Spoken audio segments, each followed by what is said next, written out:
All right, I'm going to talk about how I overwintered my chrysanthemums outdoors, zone 6, without bringing them in the house, just leaving them in the ground. Come join me in the chaos. All right, so if you're watching this video, you probably love chrysanthemums like I do.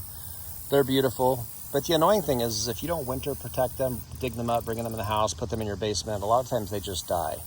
At least that was my experience, and I hate bringing plants in the house. I hate dealing with, dirt, mess, and bugs, and I don't really like buying stuff either because I'm kind of a cheapskate. So if you want to know how to preserve your chrysanthemums, leaving them outside with minimal effort, this video is probably what you're looking for. So what I did last year, let me scoot back. So what I did the first year I got here is I attempted to just leave them in the ground. I'm in zone 6.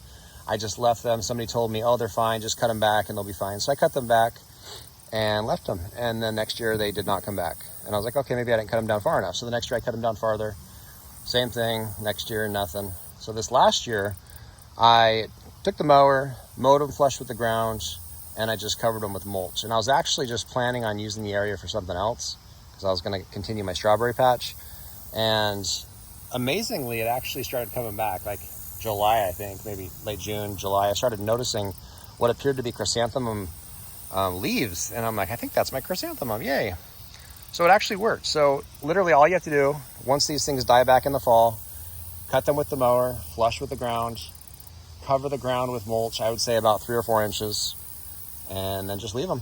And eventually they'll just poke back through that mulch.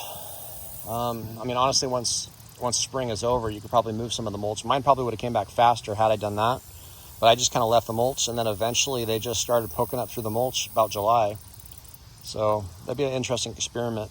This next year, maybe I'll try moving the mulch back and, at the end of winter, and maybe they'll poke up through the ground a little earlier than that. So super easy process to preserve those chrysanthemums if you're lazy like I am and don't want to have to dig them up and take them in the house and do other things with them.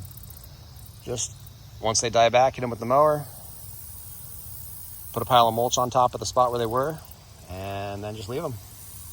And they'll come back at least in zone 6. So I'm in zone 6. I'm betting they'd probably go down to zone 5, but I'm kind of curious if anyone's had experience with that, or even if people have, not even worried about protecting them and had them come back in warmer zones. I'm kind of curious where that line is. So I'm in Independence, Missouri, so zone 6.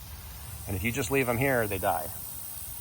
So not only do you have to cut them back, but you also have to put mulch on them. And I think that's because it keeps like the cold air from, getting into the roots or something, is my guess. Because if you get frost damage in the roots, your plant's kind of done. But yeah, if you have done a similar experiment, let me know. Thanks for joining me in the chaos.